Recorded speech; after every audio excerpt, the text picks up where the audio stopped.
نحمدہ ونصلی ونسلم علی رسولہ الکریم، اما بعد، اعوذ باللہ من الشیطان الرجیم، بسم اللہ الرحمن الرحیم۔ قرآن مجید اللہ سبحانہ وتعالیٰ کا کلام ہے، ایسا کلام جو ساری انسانیت کے لیے دستور ہدایت ہے۔ یہ کلام نہ صرف ضابطۂ حیات ہے بلکہ بین و انسان کے لیے آب حیات بھی ہے۔ یہ کتاب بھٹکے ہوئے لوگوں کو سیدھی راہ دکھانے والی کتاب ہے، شیطان کی پیروی کرنے والوں کو خدائے بزرگ و برتر کی بندگی سکھانے والی کتاب ہے۔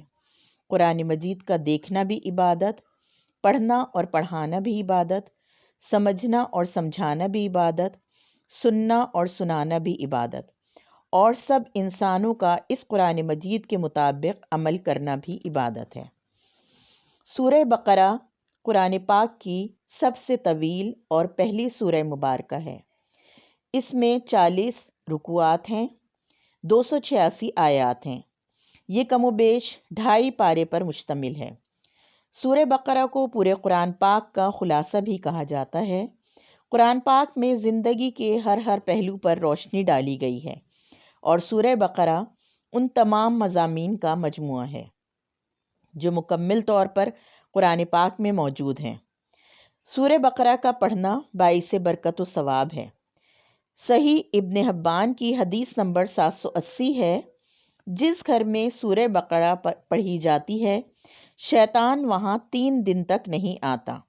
ایک اور حدیث مبارکہ میں ہے کہ رسول اللہ صلی اللہ علیہ وآلہ وسلم نے فرمایا کہ سورہ بقرہ پڑھا کرو، کیونکہ اس کا پڑھنا باعث برکت ہے، اس کا چھوڑنا حسرت اور بدنصیبی ہے، اور اہل باطل یعنی جادوگر اس پر قابو نہیں پا سکتے۔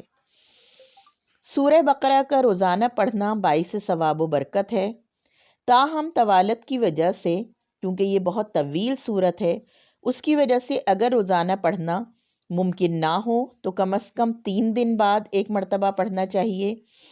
3 دن بعد بھی نہ پڑھ سکیں تو ہفتے میں ایک مرتبہ، اور اگر ہفتے میں نہ پڑھ سکیں تو مہینے میں ایک بار ضرور پڑھنے کی کوشش کرنی چاہیے۔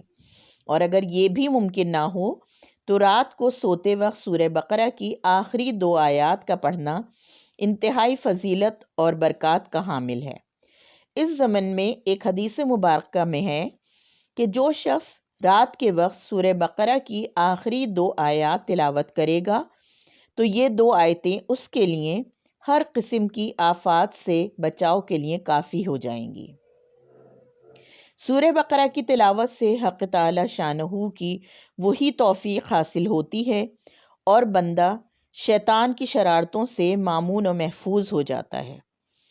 صحیح مسلم کی ایک حدیث ہے، چنانچہ حضرت ابو ہریرہ فرماتے ہیں کہ رسول اللہ صلی اللہ علیہ وآلہ وسلم نے ارشاد فرمایا، تم اپنے گھروں کو قبرستان نہ بناؤ، بے شک شیطان اس گھر سے راہ فرار اختیار کر لیتا ہے جہاں سورہ بقرہ کی تلاوت کی جاتی ہے۔ گھر میں تلاوت و عبادت اور ورد و اذکار کے عدم اہتمام سے گھر قبرستان بنا دیے جاتے ہیں، اور بالکل قبرستان کی ہی مترادف سمجھے جاتے ہیں کہ جس طرح قبرستان میں ویرانیوں اور خاموشیوں کا سما ہوتا ہے، اسی طرح جو گھر کلام الہی اور ذکر الہی کے زمزموں سے خالی ہوگا وہ بھی گویا قبرستان ہی ہے، اور ویران مقامات پر شیطان اپنا تسلط بآسانی قائم کر لیتا ہے۔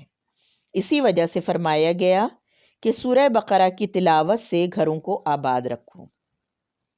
بے شک یہ ایک انتہائی طویل موضوع ہے جس پر جتنی بات کی جائے یا جتنا کہا جائے لکھا جائے وہ کم ہے، لیکن پھر بھی اس مختصر سے وقت میں کوشش کی جا سکتی ہے کہ ہم ان تمام باتوں سے استفادہ حاصل کریں اور کوشش کریں کہ سورہ بقرہ کے پڑھنے کا اہتمام کریں۔